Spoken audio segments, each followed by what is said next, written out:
ఇక పెద్దపల్లి జిల్లా పాండవలంకను పర్యాటక కేంద్రంగా తీర్చిదిద్దే ప్రయత్నాలు ప్రారంభమయ్యాయి.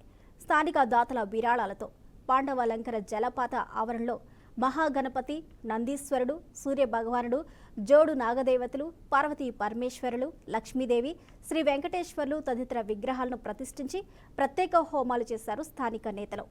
పాండవలంక జలపాతాన్ని చూడడానికి పెద్దపల్లి జిల్లాతో పాటు ఉమ్మడి జిల్లా వ్యాప్తంగా పర్యాటకులు అధిక సంఖ్యలో హాజరవుతూ ఉంటారు. రోడ్డు సౌకర్యంతో పాటు పాండవలంకపై పర్యాటకులకు ఇబ్బందులు కలగకుండా ఏర్పాట్లు చేసే ఈ ప్రాంతం మరింతగా అభివృద్ధి జరుగుతుందని స్థానికులు అభిప్రాయపడుతున్నారు.